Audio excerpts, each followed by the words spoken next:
scene comes, the arena, the Colosseum is there, the falling scenes, the boy starts to cry unconsolably.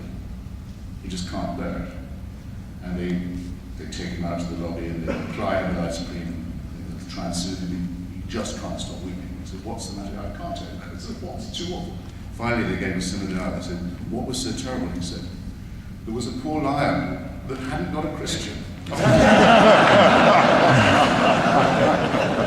And he accused me, sir, of being on the lion's side. It's like, I had no idea how well connected and wealthy and strong I looked. My reply will take, if I may, you'll have to take two forms. First, I don't think that it's true, though it's widely claimed to be true, that Christianity is particularly a religion of the weak, the downtrodden, the lost, the abject, those who have been perhaps dealt a bad hand by life in the first place. What does it mean to believe that there is a divinely supervising Father who, not just that there is a creator, in other words, not a deist belief, there must be a first cause, but a theist belief that there's someone who knows and watches and cares? What does it mean to believe that? I think it has two very disagreeable implications. One is that we are subjected all the time to a permanent, unending, round-the-clock surveillance that begins at least when we're born, some would say before, and doesn't even quit when we die. There's no privacy, there's no freedom, there's nothing you do that isn't watched over, and that you can be convicted of thought crime. You're already guilty because we know you at least were going to think about it. This is an absolute definition of unfreedom. It's what Orwell means when he says that all totalitarianism is essentially theocratic.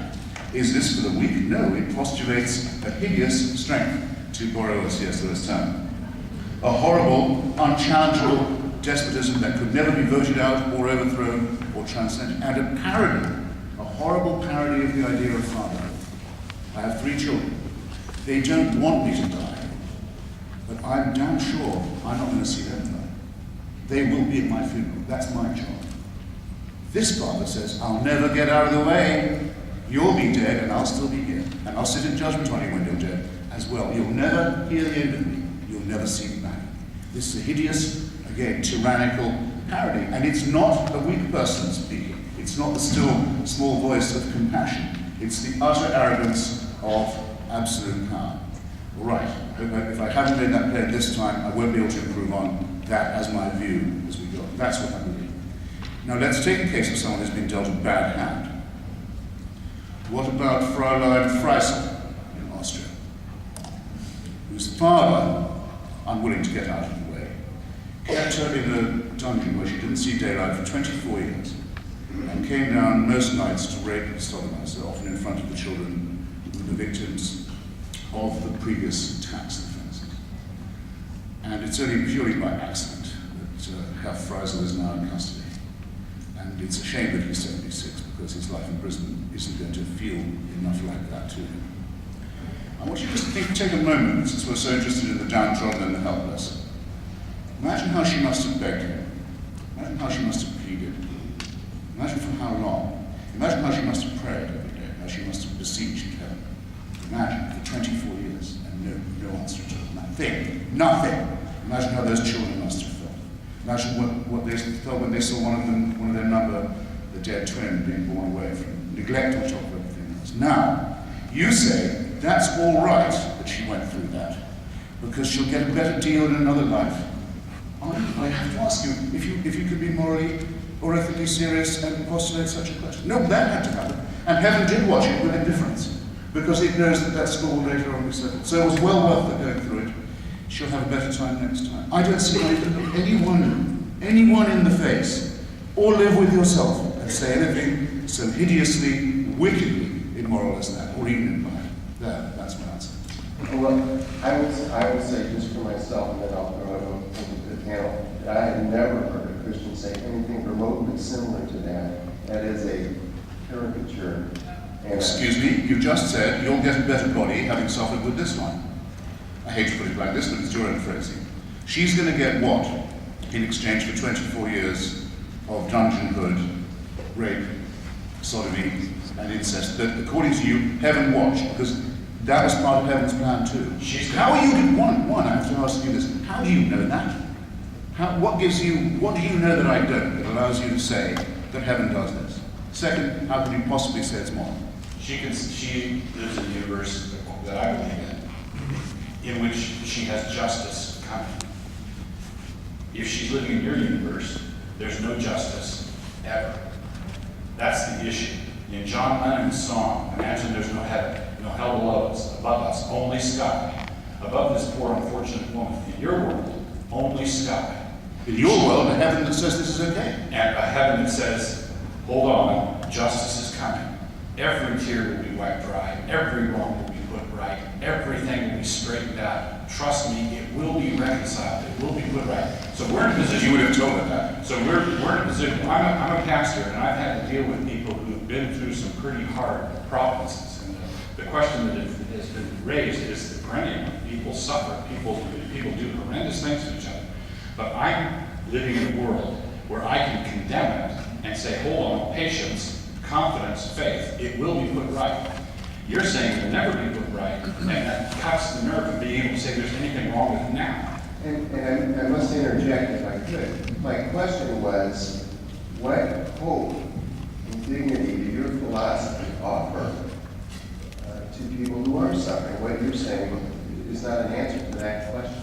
Look, being an atheist is only to say that one doesn't believe there is a supernatural dimension to the cosmos or to human existence. It doesn't commit you to any one moral or political or ethical or ideological view. It just says, let's suppose, what seems likely is, there isn't a supernatural intervening power. It does involve, one of the reasons I think it may have a very slight moral edge, however, is that it does involve accepting conclusions that may be unwelcome. Okay? I don't particularly want my own death to be succeeded by annihilation and my return to atoms. It's not what I wish for myself. But I'm not going to say I don't believe it because I don't like it, because that would be babyish, wouldn't it? Nobody argues like that. There's such a thing as evidence as well. If the evidence is that there is a sky full of divinity over Auschwitz, as Douglas believes, then I think it's legitimate to ask, what is that sky thinking when it's looking down on Auschwitz? May we inquire? That's before I ask, how does Doug know this? My sky disapproves. Yes. Your sky doesn't. But the disapproval doesn't seem to have carried very much weight. Your sky over Auschwitz doesn't care. So the question then arises, why do you care? Well, at least it doesn't watch. No, why do you care? No, at least, excuse me, your sky watches with folding arms. And says, And possibly with pleasure. We don't know what it's, how can we know? Who in this room is going to claim to know what God is thinking and feeling? so what is Who your, doesn't? Do you have the nerve to do this? I bet you don't. what is your sky? Well, I say there's only time. Right. We have to be brothers one with another. Why? We have to fight this off. We have to outlearn the precepts of racism. We have to, for our own survival. We have to, for our children's sake. We have quite enough motive, without resort to the supernatural, to say why we nominate certain things as wicked and inhuman, and know what we mean when we say these things. But your sky looks at Auschwitz and says, I wonder how it's going on today. And that raises at least the possibility that the sky likes what it sees. You can't know that they're not enjoying it. So God gave us a book. Hey, why don't Claire Preisel, why don't you go downstairs and do it to her again? We'll watch that. Would you watch that? I'm asking you. Well, why are you saying it's ethical to postulate that somebody does? I think you're making a good point here, Christopher, in the sense that Christians, I'll just speak for Christians in the limited experience I have, Christians who are suffering. When bad things do happen to them, a very natural response is to question, God, why are you allowing this to happen? Why is this happening? Why aren't you doing something? You can read the Psalms and see that over and over where God's people wonder what God is doing. So that is a perfectly natural response. However, I don't believe that is. It shouldn't be natural for evidence. They shouldn't say, why is heaven doing this to me? Why do they think heaven even knows they're there? Jeff? It's babyish to think like that. This was my father's issue as well. If there is a God, why would he allow 300 men to be abandoned on an island and only 17 survive? It's been an issue and a struggle for me as a pastor for 25 years as well.